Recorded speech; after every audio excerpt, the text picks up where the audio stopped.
sympathetic insight lifts a man into the consciousness of freedom, gladness, and power. His spirit inhales joy as his lungs inhale air. There are no longer any fears of his fellow men, of competition, hard times, enemies, and the like. These groveling illusions have disappeared, and there has opened up before his awakened vision a realm of greatness and grandeur. Inseparable are the feeling heart and the seeing eye. The man of pity is the man of prophecy. He whose heart beats in tune with all hearts, to him the contents of all hearts are revealed, nor are past and future any longer insoluble mysteries to the man of sympathy. His moral insight apprehends the perfect round of human life. Prejudice is the great barrier to sympathy and knowledge. It is impossible to understand those against whom one harbors a prejudice. We only see men and things as they are when we divest our minds of partial judgments. We become seers as we become sympathizers. Sympathy has knowledge for her companion. The wise man and the philosopher, the madman and the fool, the drunkard and the harlot, these heaved their terrors in deep into their particular experiences and knew them better than they knew themselves. Shakespeare has no partiality, no prejudice. His sympathy embraces all, from the lowest to the highest. The sympathetic seer sees the man and is not concerned with the hat and coat. In all kinds of hatred there is a separation by which each judges the other. In all kinds of love there is a mystic union by which each knows the other. Sympathy being the purest form of this, the greatest poet because he has the largest heart. No other figure in all literature has shown such a profound knowledge of the human heart, and of nature both animate and animate. The personal Shakespeare is not to be found in his works. He is merged by sympathy into his characters. While they are wearing themselves out with wasteful and needless strain, he is quiet and composed, and such quietness and composure are strong to win in the battle of life. Insight is the gift of sympathy. The sympathetic mind is the profoundly perceiving mind. We understand by experience and not by argument. Before we can know a thing or being, our life must touch its or his life. Argument analyzes the outer skin, but sympathy reaches to the heart. The cynic sees the hat and coat and thinks he sees the man. Quarrelsome people make a display in their bickering and recriminations of their ignorance and lack of culture. The man who has perfected himself in gentleness never quarrels. He never returns the hard word. He leaves it alone or meets it with a gentle word, which is far more powerful than wrath. Gentleness is wedded to wisdom, and the wise man has overcome all anger in himself, and so understands how to overcome it in others. The gentleman is saved from most of the disturbances and turmoils with uncontrolled men afflict themselves. If there is one quality which, above all others, should distinguish the religious man, it is the quality of gentleness, for it is the hallmark of spiritual culture. The rudely aggressive man is an affront to cultivated minds and unselfish hearts. Our word gentleman has not altogether departed from its original meaning. It is still applied to one who is modest and self-restrained, and is considerate for the feelings and welfare of others. A gentleman, one whose good behavior is prompted by thoughtfulness and kindliness, is always loved, whatever may be his origin. Gentleness is akin to divinity. Perhaps no quality is so far removed from all that is coarse, brutal, and selfish as gentleness, so that when one is becoming gentle, he is becoming divine. It can only be acquired after much experience and through great self-discipline. It only becomes established in a man's heart when he has controlled and brought into subjection his animal voice, a distinct, firm but quiet enunciation and freedom from excitement, vehemence, or resentment in peculiarly aggravating circumstances. Without being perfect men, they are an honorable class of manly, vigorous, generous, and successful men who have acquired riches and honor by sheer industry, ability, and uprightness. Let a man beware of greed, of meanness, of envy, of jealousy, of suspicion, for these things, if harbored, will rob him of all that is best in life, aye, even all that is best in character and happiness. Let him be liberal of heart and generous of hand, magnanimous and trusting, not only giving cheerfully and often of his substance, but allowing his friends and fellow men freedom of thought and action. Let him be thus, and honor, plenty, and prosperity will come knocking at the door for admittance as his friends and guests. Dickens's Scrooge in A Christmas Carol represents the condition of such a man with graphic vividness and dramatic force. Our public men in England today, probably also in America, are nearly all, I think I might say all, for I have not yet met an exception, great givers. These men, Lord Mayors, magistrates, town and city councillors, and all men filling responsible public offices, being men who have been singularly successful in the management of their own private affairs, are considered the best men for the management of public affairs, and numerous noble institutions throughout the land are perpetual witnesses to the munificence of their gifts. Nor have I been able to find any substantial truth in the accusation, so often hurled against such men by the envious and unsuccessful, that their riches are made unjustly. Giving has always been taught as a great and important duty by all the religious teachers. This is because giving is one of the highways of personal growth and progress. It is a means by which we attain to greater and greater unselfishness, and by which we prevent the falling back into selfishness. It implies that we recognize our spiritual and social kinship with our fellow men and are willing to part with a portion of that we have earned or possess for man who, the more he gets, hungers for more still and refuses to loosen his grasp upon his accumulating store like a wild beast with its prey, is retrogressing. He is shutting himself out from all the higher and joy-giving communion with unselfish, happy human hearts. Generosity goes with a larger-hearted kindness. If kindness be the gentle sister, generosity is the strong brother. A free, open-handed, and magnanimous character is always attractive and influential. Stringiness and meanness always repel. They are dark, cramped, narrow, and cold. Kindness and generosity always attack. They are sunny, genial, open, and warm. That which repels makes for isolation and failure. That which attracts makes for union and success. Giving is as important a duty as getting, and he who gets all he can and refuses to give will at last be unable to get. For it is as much a spiritual law that we cannot get unless we give, as that we cannot give unless we get. Unkindness mars a man's character. It mars his face as time goes on, and it mars that perfection of success which he would otherwise reach.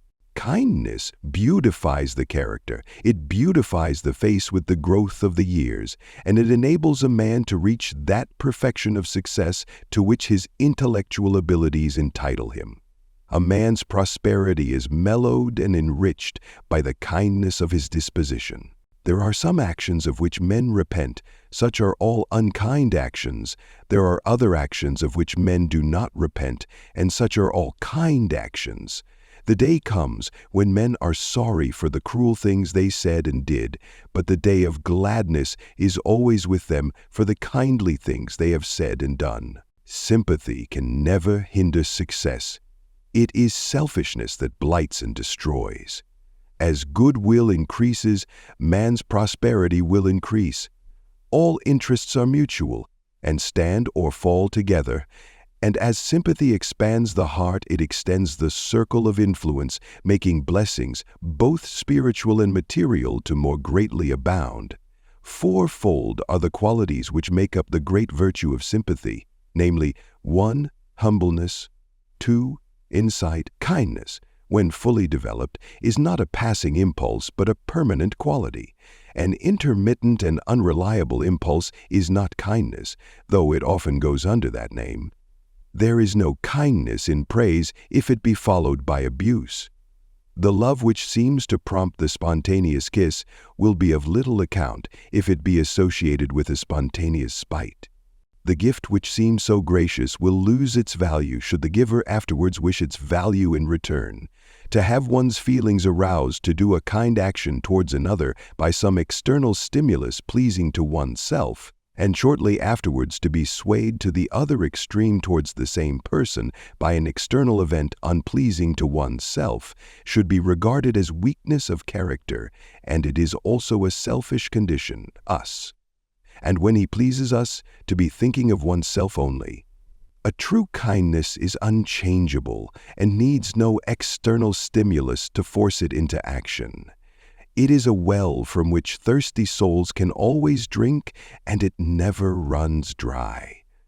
Kindness, when it is a strong virtue, is bestowed not only on those who please us, but also upon those whose actions go contrary to our wish and will. And it is a constant and never-varying glow of genial warmth. The most prosperous commercial traveler I have ever known was overflowing with exuberant kindness and geniality. He was as innocent of all tricks of trade as a newborn infant, but his great heart and manly uprightness won for him fast friends wherever he went. Men were glad to see him come into their office or shop or mill, and not alone for the good and bracing influence he brought with him, but also because his business was sound and trustworthy. This man was successful through sheer sympathy, but sympathy so pure and free from policy that he himself would probably have denied that his success could be attributed to it.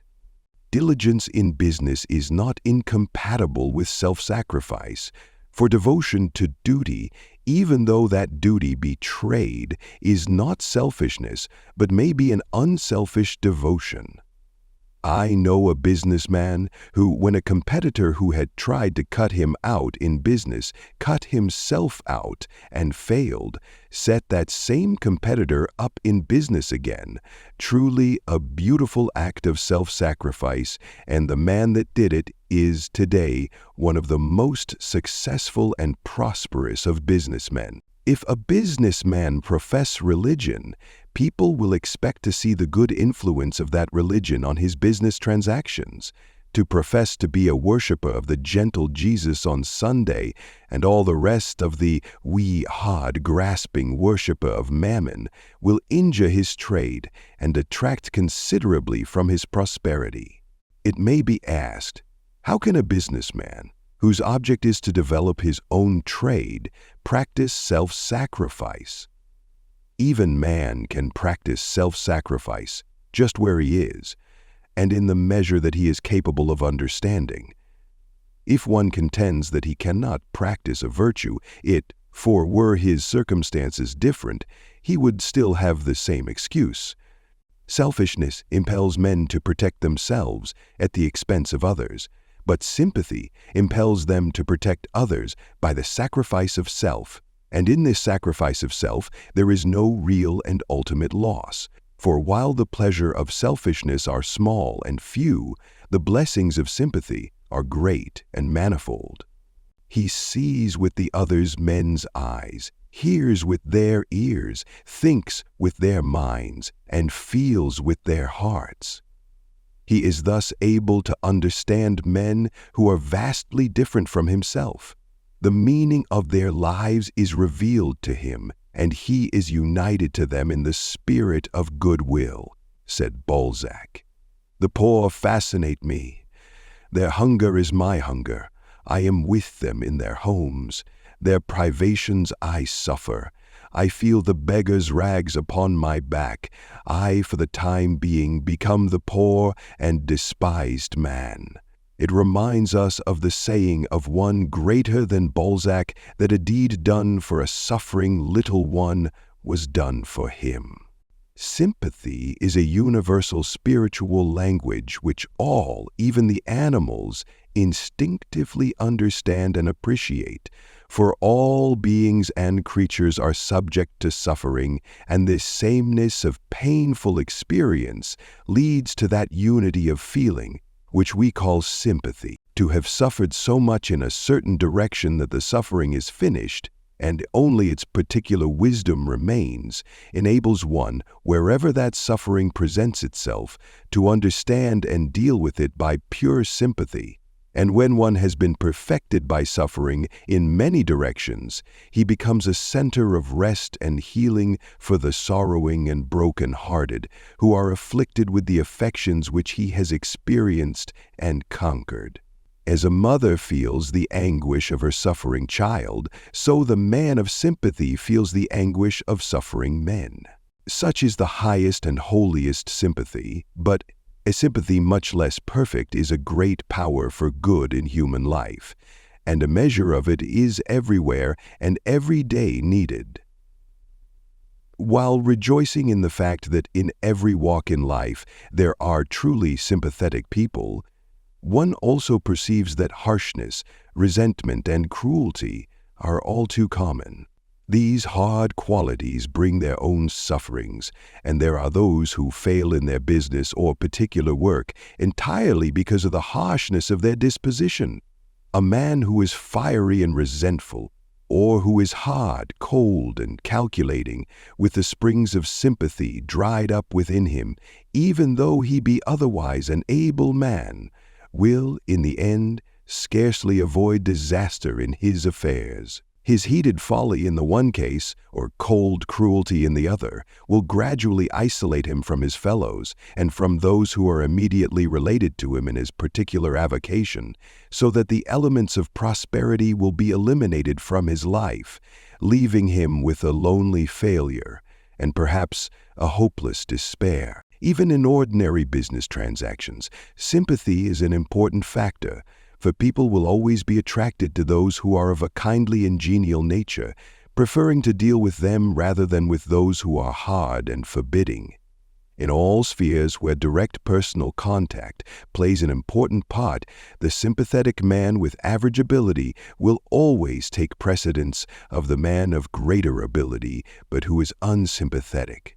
If a man be a minister or a clergyman, a cruel laugh or an unkind sentence from him will seriously injure his reputation and influence, but particularly his influence. For even they who admire his good qualities will, through his unkindness, unconsciously have a lower regard for him in their personal esteem. But to have reached this ripened sympathy, it must needs be that one has loved much, suffered much, and sounded the dark depths of sorrow. It springs from acquaintance with the profoundest experiences, so that a man has had conceit, thoughtlessness, and selfishness burnt out of his heart. No man can have true sympathy who has not been, in some measure at least, a man of sorrows and acquainted with grief. But the sorrow and grief must have passed, must have ripened into a fixed kindness and habitual calm. Suffering calls for aid and tenderness and not for curiosity, and the sympathetic man or woman feels the suffering and ministers to its alleviation. Nor can sympathy boast, and wherever self-praise enters in, sympathy passes out. If one speaks of his many deeds of kindness and complains of the ill treatment he has received in return, he has not done kindly deeds, but has yet to reach that self-forgetful modest which is the sweetness of sympathy. Sympathy, in its real and profound sense, is oneness with others in their strivings and sufferings, so that the man of sympathy is a composite being. He is, as it were, a number of men, and he views a thing from a number of different sides, and not from one side only, and that his own particular side. Sympathy is a deep, silent, inexpressible tenderness which is shown in a consistently self-forgetful, gentle character. Sympathetic people are not gushing and spasmodic, but are permanently self-restrained, firm, quiet, unassuming, and gracious. Their undisturbed demeanor, where the suffering of others is concerned, is frequently mistaken for indifference by shallow minds. But the sympathetic and discerning eye recognizes, in their quiet strength and their swiftness to aid while others are sweeping and wronging their hands, the deepest, soundest sympathy. And so it is. Sympathy leads us to the hearts of all men, so that we become spiritually united to them, and when they suffer, we feel the pain. When they are glad, we rejoice with them. When they are despised and persecuted, we spiritually descend with them into the depths and take into our hearts their humiliation and distress.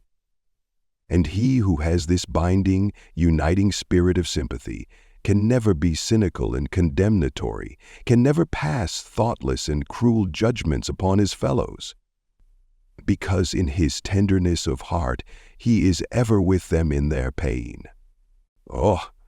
Lack of sympathy arises in egotism. Sympathy arises in love. Egotism is involved in ignorance. Love is allied to knowledge. It is common with men to imagine themselves as separate from their fellows, with separate aims and interests, and to regard themselves as right and others wrong in their respective ways. Sympathy lifts a man above this separate and self-centered life and enables him to live in the hearts of his fellows and to think and feel with them. He puts himself in their place and becomes, for the time being, as they are. As Whitman, the hospital hero, expresses it, "I do not ask the wounded person. It is a kind of impertinence to question a suffering creature. Though the well of sympathy may feed the spring of tears, that spring more often draws its supply from the dark pool of selfishness. For when selfishness is thwarted, it spends itself in tears." Lack of sympathy is shown in cynicism, ill-natured sarcasm, bitter ridicule, taunting and mockery, and anger and condemnation, as well as in that morbid and false sentiment which is a theoretical and assumed sympathy having no basis in practice. Says Emerson of such, "Go love thy infant, love thy wood chopper, be good-natured and modest, have that grace, and never varnish your hard, uncharitable ambition with this incredible tenderness for black folk 1,000 miles off. They love afar is spite at home. The test of a man is in his immediate acts, and not no try sentiments. And if those acts are consistently informed with selfishness and bitterness, if those at home hear his steps with dread and feel a joyful relief on his departure, how empty are his expressions of sympathy for the suffering or downtrodden, how futile his membership of a philanthropic society. Sympathy should not be confounded with that maudlin and superficial sentiment which, like a pretty flower without root, presently perishes and leaves behind neither seed nor fruit. To fall into hysterical some suffering abroad is not sympathy. Neither are bursts of violent indignation against the cruelties and injustices of others, nor any indication of a sympathetic mind. If one is cruel at home, if he badgers his wife, or beats his children, or abuses his servants, or stabs his neighbors with shafts of bitter sarcasm, what hypocrisy is in his profession of love for suffering people who are outside the immediate range of his influence? What shallow sentiment informs his bursts of indignation against the injustice and hard-heartedness in the world around him? His success will be certain, and his prosperity will endure. He will stand and not fall in the battle of life. Fifth pillar. Sympathy. The remaining pillars are the 4 central pillars in the temple of prosperity. They gave it greater strength and stability, and add both to its beauty and utility. They contribute greatly to its attractiveness, for they belong to the highest moral sphere, and therefore to great beauty and nobility of character. They indeed make a man great and place him among the comparatively few whose minds are rare, and that shine apart in sparkling purity and bright intelligence. Such a man's efforts will be rightly directed, and that, too, with concentrated power, so that they will be effective and fruitful. In addition, he will reach a manliness and an independent dignity which will unconsciously command respect and success, and will strengthen weaker ones by its very presence in their midst. Seest thou a man diligent in business? He shall stand before kings. He shall not stand before mean men, says Scripture of such a one. He will not beg, or whimper, or complain, or cynically blame others, but will be too strong and pure and upright a man to sink himself so low. And so, standing high in the nobility and integrity of his character, he will fill a high place in the world and in the estimation of men. Such, then, are four corner pillars in the temple of prosperity, and of themselves they are sufficient to permanently sustain it without the addition of the remaining four. The man who perfects himself in energy, economy, integrity, and system will achieve an enduring success in the work of his life, no matter what the nature of that work may be. It is impossible for one to fail who is full of energy, who carefully economizes his time and money and virtuously husbands his vitality, who practices unswerving integrity, and who systematizes his work by first systematizing his mind. The inventor has in his mind all the details of his machine, along with their relation to a central mechanical principle, and so perfects his invention.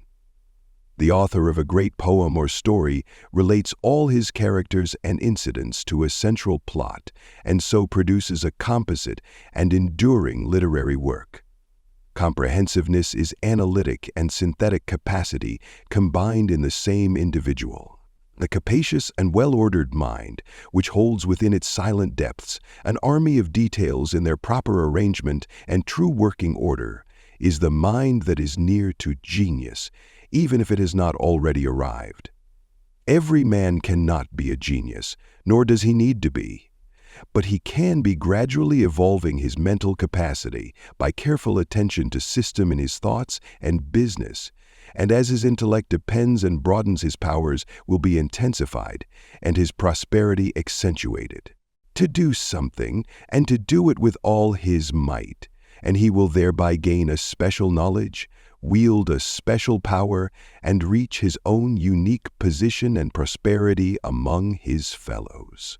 Let a man turn away from the mirages of intellectual speculation and begin.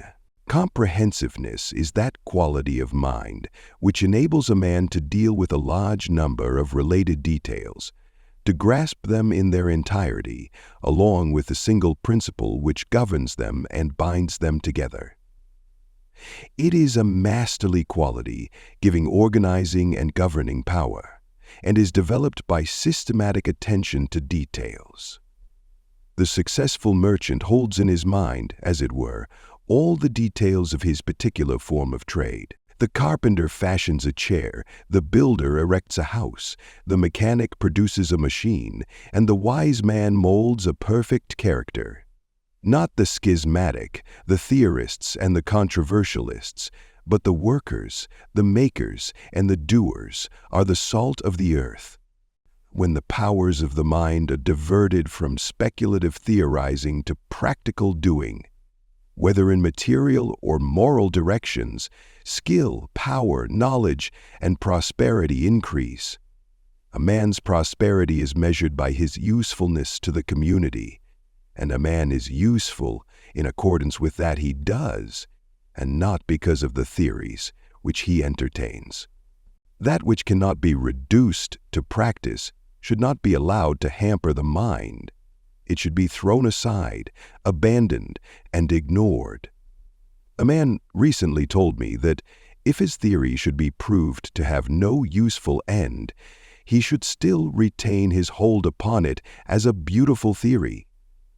If a man chooses to cling to so-called beautiful, the theories which are proved to have no use in life and no substantial basis of reality, he must not be surprised if he fails in his worldly undertakings, for he is an unpractical man. Unpractical people burden their minds with useless and unverifiable theories and court failure by entertaining speculations which, by their very nature, cannot be applied in practice.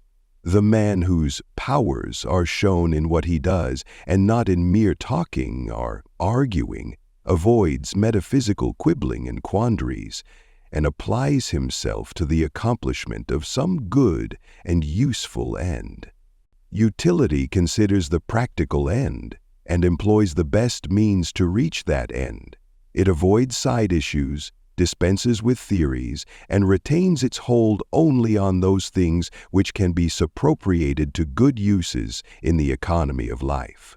The progressive man learns by his own mistakes as well as by the mistakes of others. He is always ready to test good advice by practice and aims at greater and ever greater accuracy in his methods, which means higher and higher perfection, for accuracy is perfect, and the measure of a man's accuracy will be the measure of his uniqueness and perfection.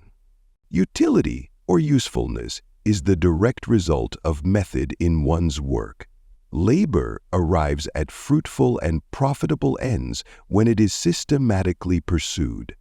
If the gardener is to gather in the best produce, he must not only sow and plant, but he must not only sow and plant at the right time. And if any work is to be fruitful in results, it must be done seasonably, and the time for doing a thing must not be allowed to pass by. There never yet lived a man who did not make some mistakes on his way to his particular success, but he is the capable and right-minded man who perceives his mistakes and quickly remedies them, and who is glad when they are pointed out to him. It is habitual and persistent, inaccuracy which is a vice, and he is the incapable and wrong-minded man who will not see or admit his mistakes, and who takes offense when they are pointed out to him. More people take pains to be accurate in what they do than in what they say, but even here, accuracy is very common, rendering many inefficient and incompetent, and unfitting them for any strenuous and well-sustained endeavor. The man who habitually uses up a portion of his own or his employer's time in trying to correct his errors, or for the correction of whose mistakes another has to be employed, is not the man to maintain any position in the workaday world, much less to reach a place among the ranks of the prosperous.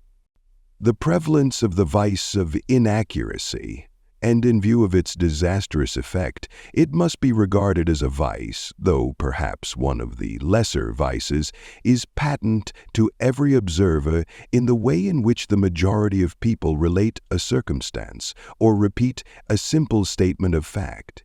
It is nearly always made untrue by more or less marked inaccuracies.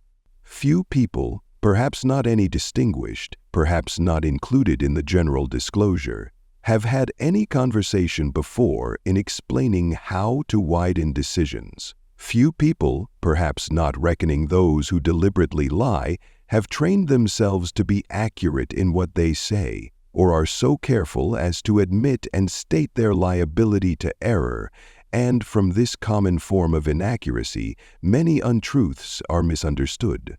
Inaccuracy is one of the commonest failings, because accuracy is closely allied to self-discipline, and self-discipline, along with that glad subjection to external discipline which it involves, is an indication of high moral culture to which the majority have not yet attained.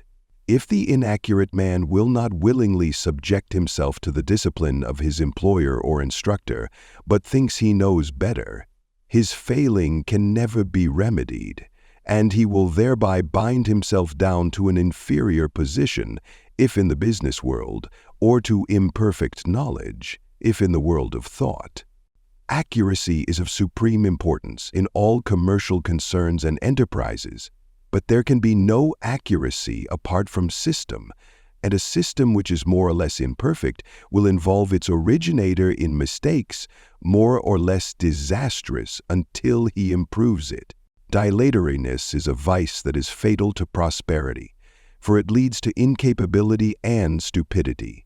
The men of ready hands, ready hearts, and ready brains, who know what they are doing and do it methodically, skillfully, and with smooth yet consummate dispatch, are the men who need to think little of prosperity as an end, for it comes to them whether they seek it or not. Success runs after them and knocks at their door, and they unconsciously command it by the superb excellence of their faculties and methods. In system is contained these 4 ingredients.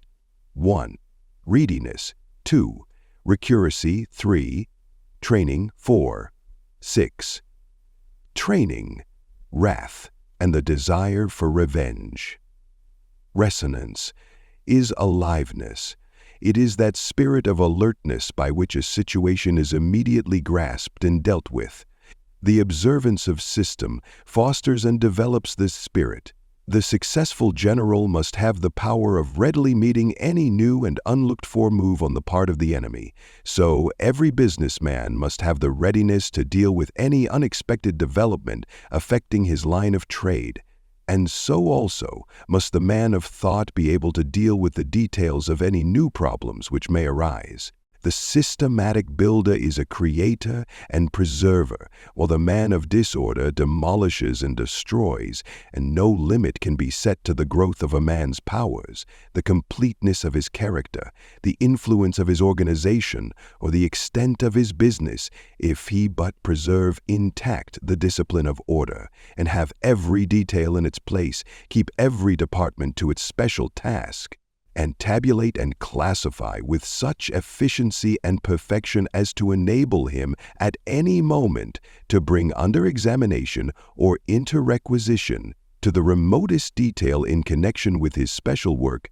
System is the law by which every organism, business, character, nation, empire is built, by adding cell to cell, department to department, thought to thought, law to law, and colony to colony, in orderly sequence and classification, all things, concerns and institutions, grow in magnitude and evolve to completeness. The man who is continually improving his methods is gaining and building power. It therefore behoves the businessman to be resourceful and inventive in the improvement of his methods, for the builders, whether of cathedrals or characters, business or religions, are the strong ones of the earth, and the protectors and pioneers of humanity. The businessman, whose method is slovenly or cumbersome or behind the most recent developments of skilled minds, should only blame himself, as his prospects are decadent, and should wake up to the necessity for more highly specialized and effective methods in his concern. He should seize upon every invention and idea that will enable him to economize time and labor and aid him in thoroughness, deliberation, and dispatch. An unsystematic mind is an untrained mind, and it can no more cope with well-disciplined minds in the race of life than an untrained athlete can successfully compete with a carefully trained competitor in athletic races. The ill-disciplined mind that thinks anything will do rapidly falls behind the well-disciplined minds who are convinced that only the best will do in the strenuous race for the prizes of life, whether they be material, mental, or moral prizes. The man who, when he comes to do his work, is unable to find his tools, or to balance his figures, or to find the key of his desk, or the key to his thoughtless travois, will be struggling in his self-made toils, while his methodical neighbor will be freely and joyfully scaling the invigorating heights of successful achievement.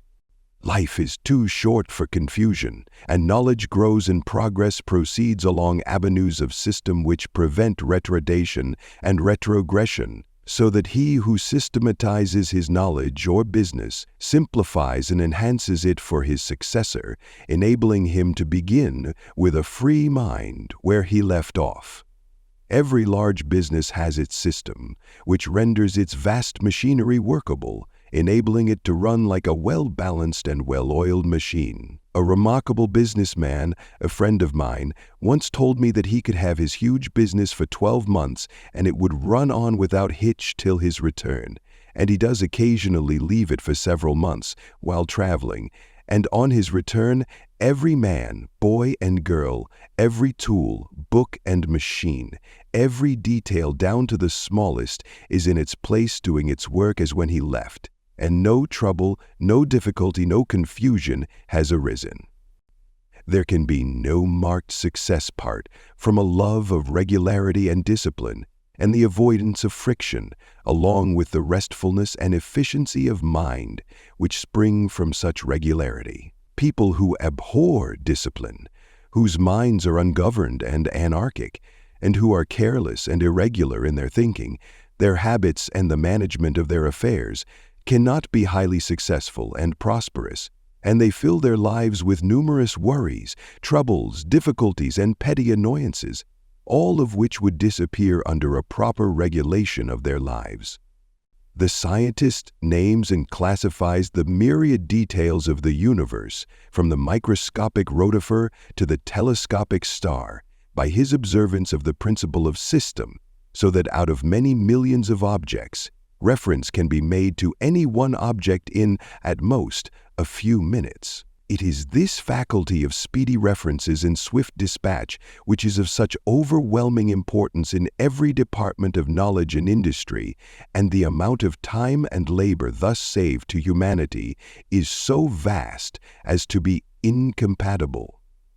We speak of religious, political, and business systems, and so on, indicating that all things in human society are welded together by the adhesive qualities of order. Strong men have strong purposes, and strong purposes lead to strong achievements. The man of integrity is above all men strong, and his strength is manifested in that thoroughness with which he does the business of his life, thoroughness which commands respect, admiration, and success. Invincibility is a glorious protector, but it only envelopes the man whose integrity is perfectly pure and unassailable. Never to violate even the most insignificant particular.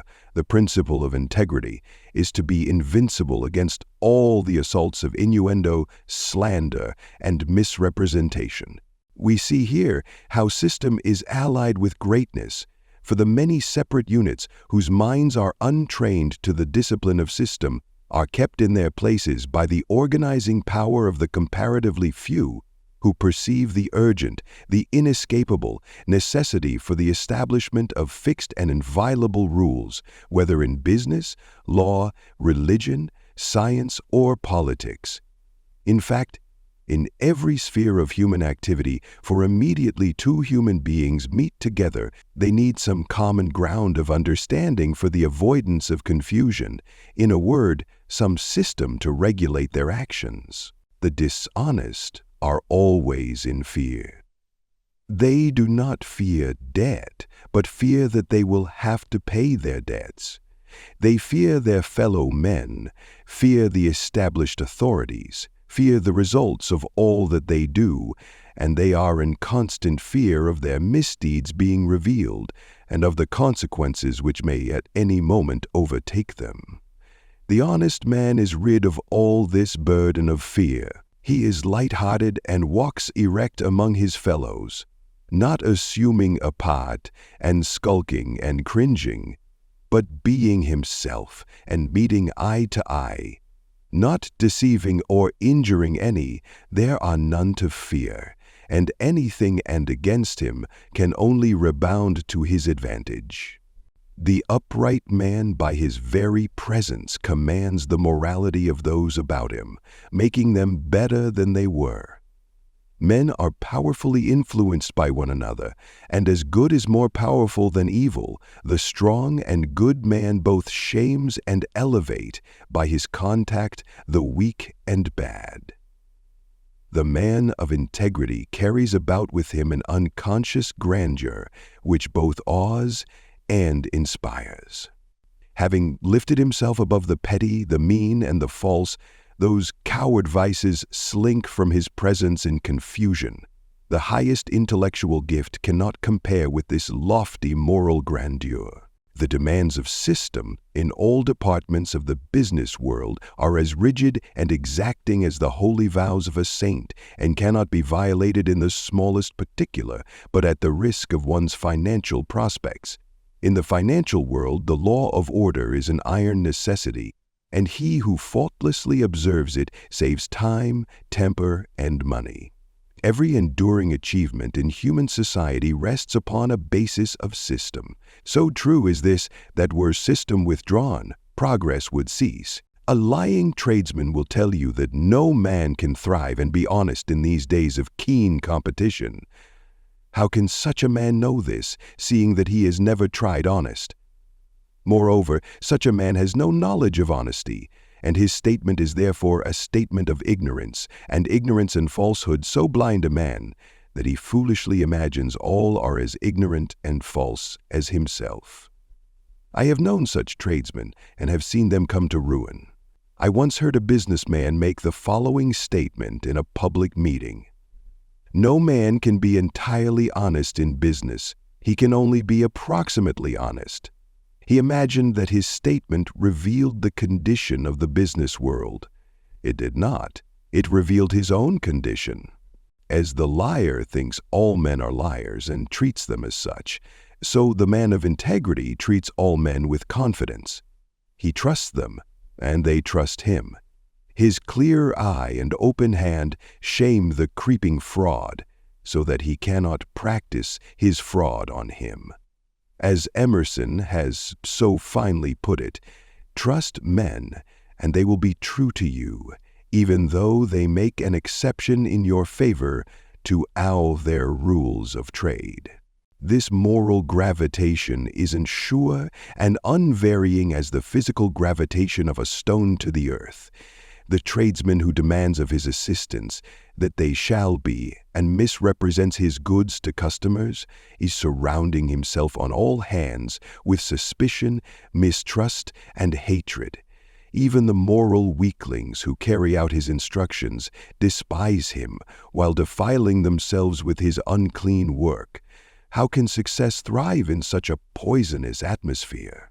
The spirit of ruin is already in such a business, and the day of his fall is ordained. The man who has failed in one point is vulnerable, and the shaft of evil entering that point will lay him low, like the arrow in the heel of Achilles. Pure and perfect integrity is proof against all attack and injury, enabling its possessor to meet all opposition and persecution with dauntless courage and sublime equanimity. No amount of talent, intellect, or business acumen can give a man that power of mind and peace of heart which come from an enlightened acceptance and observance of lofty moral principles. Moral force is the greatest power. Let the seeker for a true prosperity discover this force. Let him foster and develop it in his mind and in his deeds, and as he succeeds, he will take his place among the strong leaders of the earth. There is a kind of genius in society which can perform apparent wonders with ease.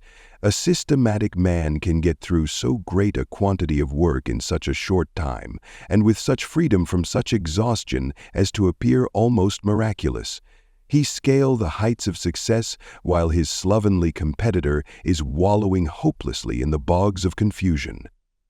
His strict observance of the law of order enables him to reach his ends swiftly and smoothly without friction or loss of time.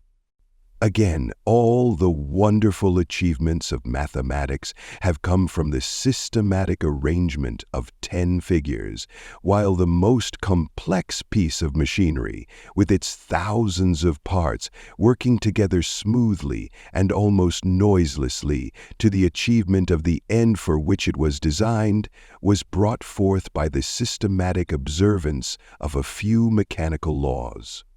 Herein we see how system simplifies that is complex.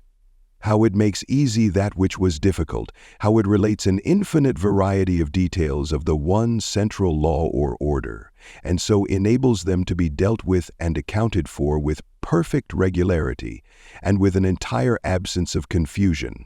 The pillar of integrity is held together by these four virile elements: 1. Honesty, 2. Fearlessness, 3. Purposefulness, 4. Invincibility. Honesty is the surest way to success. The day at last comes when the dishonest man repents in sorrow and suffering, but not man ever needs to repent of having been honest. Even when the honest man fails, as he does sometimes, through lacking other of these pillars, such as energy, economy, or system, his failure is not the grievous thing it is to the dishonest man, for he can always rejoice in the fact that he has never defrauded a fellow being. Even in his darkest hour, he finds repose in a clear conscience. In the memory of men and the estimation of the world, the man of integrity occupies a higher place than the man of genius. Buckminster says, "The moral grandeur of an independent integrity is the sublimest thing in nature. It is the quality in man which produces heroes. The man of unswerving rectitude is intrinsically always a hero. It only needs the occasion to bring out the heroic element. It is always too possessed of permanent happiness to fail to be intrinsically a hero. The man of genius may be very unhappy, but not to the man of integrity. Nothing, nor sickness, nor calamity, nor death can deprive him of that permanent satisfaction which inheres in uprightness. Nothing is ever gained, ever can be gained, by fraud. It is but wrested for a time, to be again returned with heavy interest. But fraud is not confined to the unscrupulous swindler. All who are getting, or trying to get, money without giving an equivalent are practicing fraud, whether they know it or not. Men who are anxiously scheming how to get money without working for it are frauds, and mentally they are closely allied to the thief and swindler under whose influence they come, sooner or later, and who deprives them of their capital. Think, for instance, of the vast achievements of literature, the works of classic authors and of great geniuses, the great poems, the innumerable prose works, the monumental histories, the soul-stirring orations. Think also the social intercourse of human society, of its religions, its legal statutes, and its vast fund of book knowledge.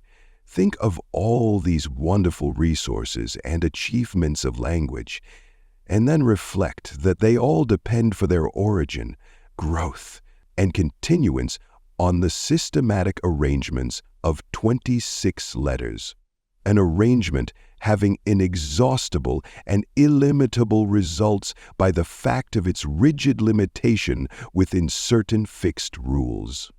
The man who works as carefully and conscientiously when his employer is away as when his eye is upon him will not long remain in an inferior position. Such integrity in duty, in performing the details of his work, will quickly lead him into the fertile regions of prosperity. The shirker, on the other hand, he who does not scruple to neglect his work when his employer is not about, thereby robbing his employer of the time and labor for which he is paid, will quickly come to the barren region of unemployment, and will look in vain for needful labor. System is, indeed, one of the great fundamental principles in progress, and in the binding together, in one complete whole, of the world's millions of human beings, while they are at the same time each striving for a place and are competing with one another in opposing aims and interests. What the vicious man wastes in barren indulgence, the virtuous man uses in fruitful industry. A new life and a new world, abounding with all fascinating pursuits and pure delights, Open up to the man who shuts himself off from the old world of animal vice, and his place will be assured by the resources which will well up within him. Barren seed perishes in the earth. There is no place for it in the fruitful economy of nature. Barren minds sink in the struggle of life. Human society makes for good, and there is no room in it for the emptiness engendered by vice. But the barren mind will not sink forever. When it wills, it can become fruitful and regain itself. By the very nature of existence, by the eternal law of progress, the vicious man must fall. But having fallen, he can rise again. He can turn from vice to virtue and stand self-respecting and secure upon his own resources.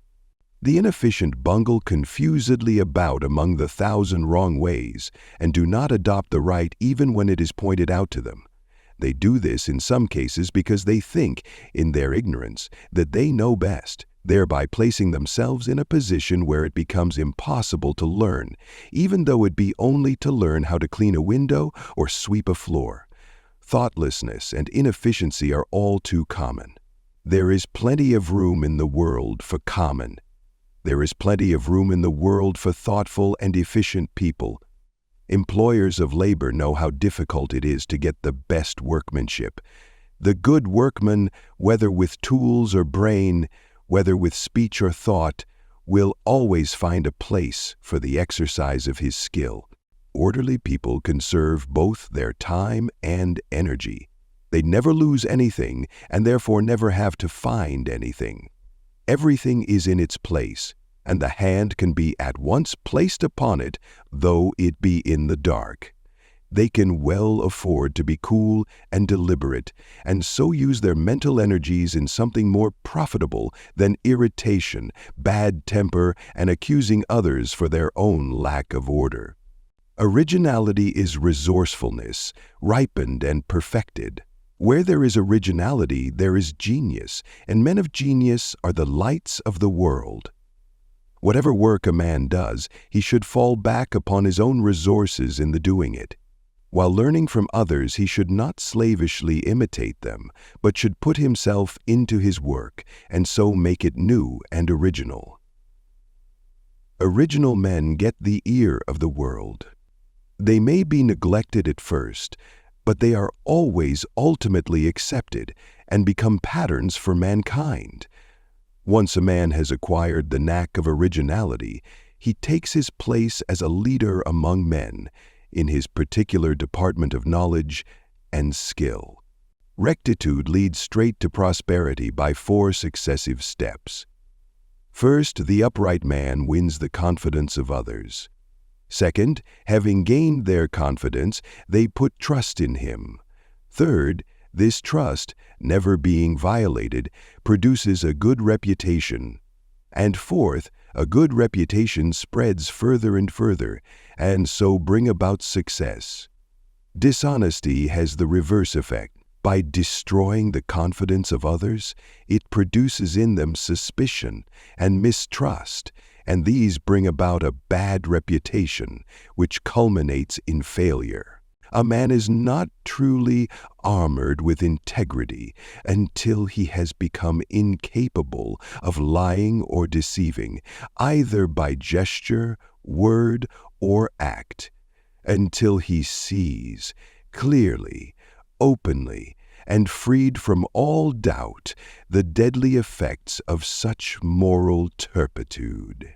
The man so enlightened is protected from all quarters and can no more be undermined by dishonest men than the sun can be pulled down from heaven by madmen, and the arrows of selfishness and treachery that may be poured upon him will rebound from the strong armor of his integrity and the bright shield of his righteousness, leaving him unharmed and untouched.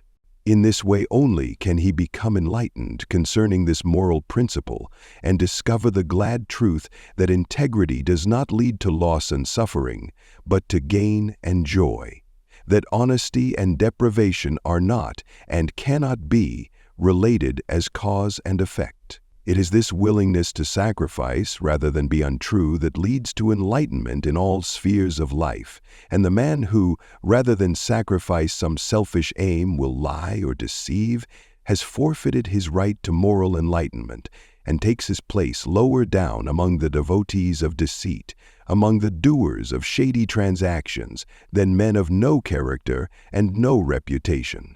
When a man has fulfilled his obligations, he has nothing to fear. All his business relations are safe and secure. His methods and actions will endure the light of day.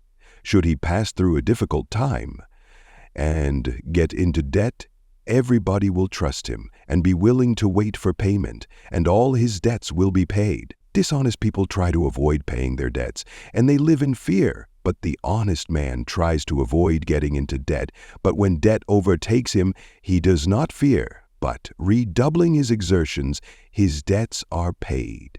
Right doing between man and man in the varied relations and transactions of life is the very soul of integrity. It includes, but is more than honesty. It is the backbone of human society and the support of human institutions. Without it, there would be no trust, no confidence between men, and the business world would topple to its fall. All complex organizations are built up by system. No business or society can develop into large dimensions apart from within system, and this principle is preeminently the instrument of the merchant, the businessman, and the organizer of institutions.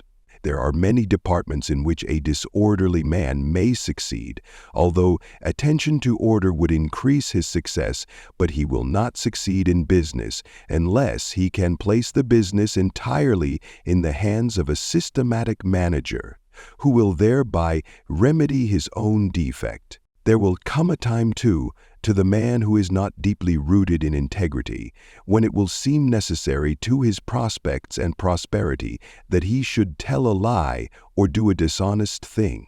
I say, to the man who is not deeply rooted in this principle, for a man of fixed and enlightened integrity knows that lying and dishonesty can never under any circumstances be necessary, and therefore he neither needs to be tempted in this particular, nor can he possibly be tempted, but the one so tempted must be able to cast aside the subtle insinuation of falsehood, which, in a time of indecision and perplexity, arises within him, and he must stand firmly by the principle, being willing to lose and suffer rather than sink into obliquity. The resourceful men invent, discover, initiate. They cannot fail, for they are in the stream of progress. They are full of new schemes, new methods, new hopes, and their life is so much fuller and richer thereby. They are men of supple minds. When a man fails to improve his business, his work, his methods, he falls out of the line of progress and has begun to fail. His mind has become stiff and inert like the body of an aged man, and so fails to keep pace with the rapidly moving ideas and plans of resourceful minds. A resourceful mind is like a river which never runs dry, and which affords refreshment, and supplies new vigor in times of drought. Men of resources are men of new ideas, and men of new ideas flourish where others fade and decay. Ignorant men imagine that dishonesty is a shortcut to prosperity. This is why they practice it. The dishonest man is morally short-sighted, like the drunkard who sees the immediate pleasure of his habit, but not the ultimate degradation. He sees the immediate effect of a dishonest act, a larger profit, but not its ultimate outcome. He does not see that an accumulated number of such acts must inevitably undermine his character and bring his business toppling about his ears in ruin. While pocketing his gains and thinking how cleverly and successfully he is imposing on others, he is all the time imposing on himself, and every coin thus gained must be paid back with added interest, and from this just retribution there is no possible loophole of escape. Human life is reciprocal, not rapacious, and the man who regards all others as his legitimate prey will soon find himself stranded in the desert of ruin, far away from the path of prosperity. He is too far behind in the process of evolution to cope successfully with honest man. The fittest, the best, always survive, and he, being the worst, cannot therefore continue. His end, unless the change in time, is sure it is the goal, the filthy hovel, or the place of the deserted outcast. His efforts are destructive and not constructive, and he thereby destroys himself. Such is the strong and adamantine pillar of integrity. Blessed and prosperous above all men will be he who builds its incorruptible masonry into the temple of his life. Fourth pillar, system. System is that principle of order by which confusion is rendered impossible.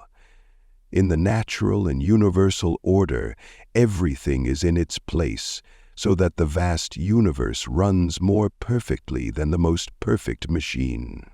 Disorder in space would mean the destruction of the universe, and disorder in a man's affairs destroys his work and his prosperity.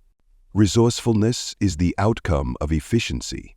It is an important element in prosperity, for the resourceful man is never confounded. He may have many falls, but he will always be equal to the occasion and will be on his feet again immediately. Resourcefulness has its fundamental cause in the conservation of energy. It is energy transmuted. When a man cuts off certain mental or bodily vices which have been depleting him of his energy, what becomes of the energy so conserved? It is not destroyed or lost, for energy can never be destroyed or lost. It becomes productive energy. It reappears in the form of fruitful thought. The virtuous man is always more successful than the vicious man because he is teeming with resources. His entire mentality is alive and vigorous, abounding with stored-up energy. To be complete and strong, integrity must embrace the whole man and extend to all the details of his life, and it must be so through and permanent as to withstand all temptations to swerve into compromise. To fail in one point is to fail in all, and to admit under stress a compromise with falsehood, howsoever necessary and insignificant it may appear, is to throw down the shield of integrity and to stand exposed to the onslaughts of evil. The composition of the second pillar is thus revealed. Its building awaits the ready workman who will skillfully apply his mental energies. Third pillar, integrity. There is no striking a cheap bargain with prosperity. It must be purchased, not only with intelligent labor, but with moral force. As the bubble cannot endure, so the fraud cannot prosper. He makes a feverish spurt in the acquirement of money, and then collapses. An honest man may fail, but not because he is honest, and his failure will be honorable and will not injure his character and reputation.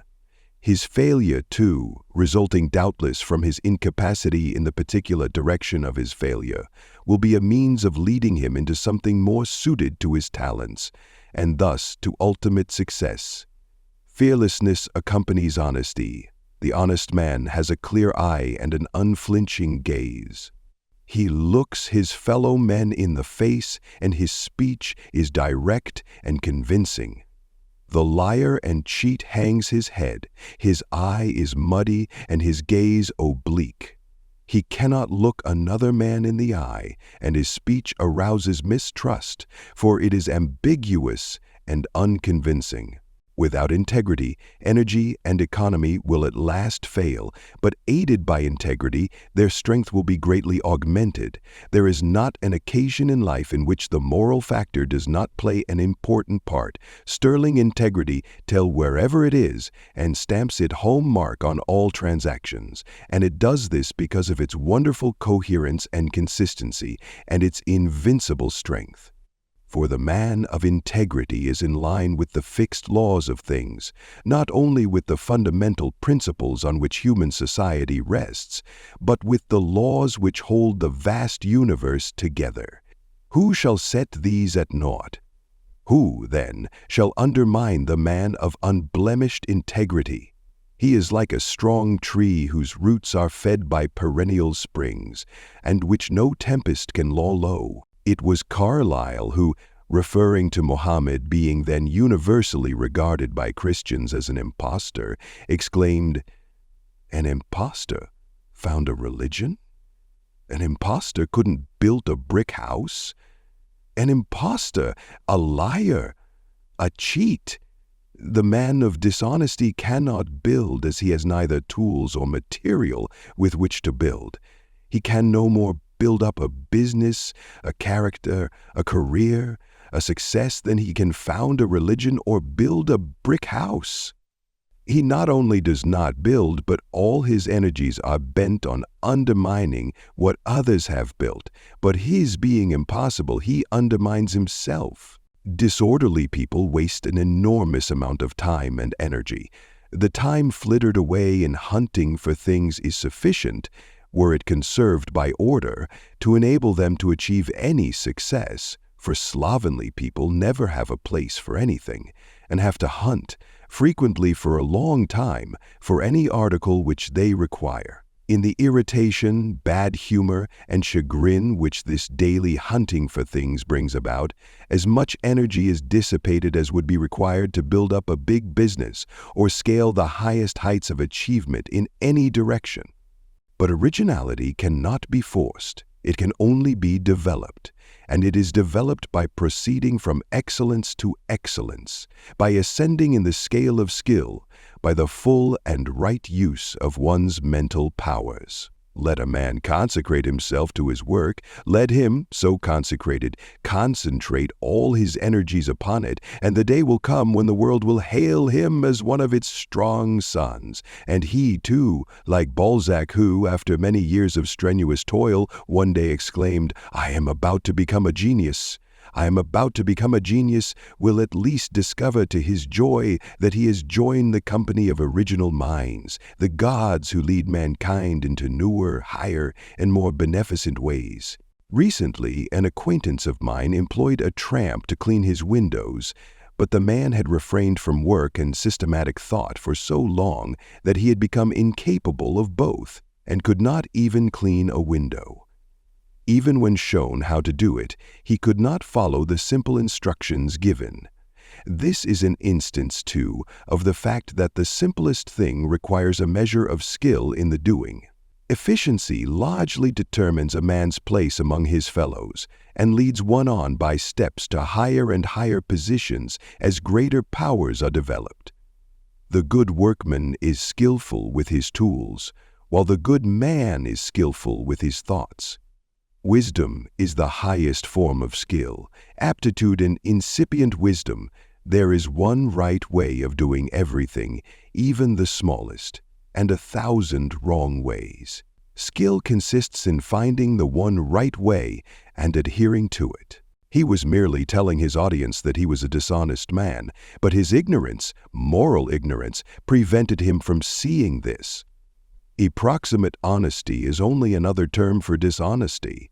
The man who deviated a little from the straight path will deviate more. He has no fixed principle of right and is only thinking of his own advantage. That he persuades himself that his particular dishonesty is of a white and harmless kind, and that he is not so bad as his neighbor, is only of the many forms of self-delusion which ignorance of moral principles creates.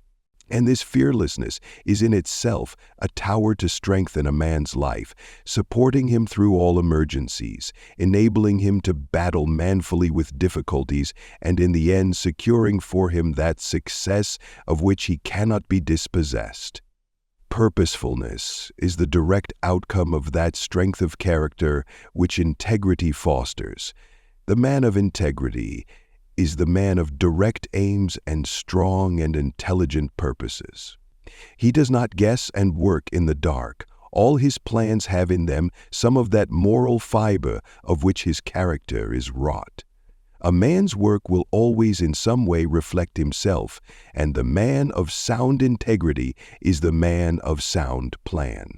He waits and considers and looks ahead, and so is less likely to make serious mistakes or to bungle into a dilemma from which it is difficult to escape. What is a thief but a man who carries to its logical or later and who deprives them of their capital? What is a thief but a man who carries to its logical extreme the desire to possess without giving a just return, that is, unlawfully? The man that courts prosperity must, in all his transactions, whether material or mental, study how to give a just return for that which he receives. This is the great fundamental principle in all sound commerce, while in spiritual things it becomes the doing to others that which we would have them do to us, and applied to the forces of the universe, it is scientifically stated in the formula, action and reaction are equal. Taking a moral view of all things and always considering moral consequences, he stands on a firmer and more exalted ground than the man of mere policy and expedience. And while commanding a more extended view of any situation, he wields the greater power which a more comprehensive grasp of details, with the principles involved, confers upon him. Morality always has the advantage of expediency. Its purposes always reach down far below the surface and are therefore more firm and secure, more strong and lasting. There is a native directness, too, about integrity, which enables the man to get straight to the mark in whatever he does, and which makes failure almost impossible. All large business concerns have been evolved along definitely drawn systematic lines, any violation of which would be disastrous to the efficiency and welfare of the business. Complex business or other organizations are built up like complex bodies in nature, by scrupulous attention to details. The disorderly man thinks he can be careless about everything but the main end, but by ignoring the means, he frustrates the end. By the disarrangement of details, organisms perish, and by the careless neglect of details, the growth of any work or concern is prevented.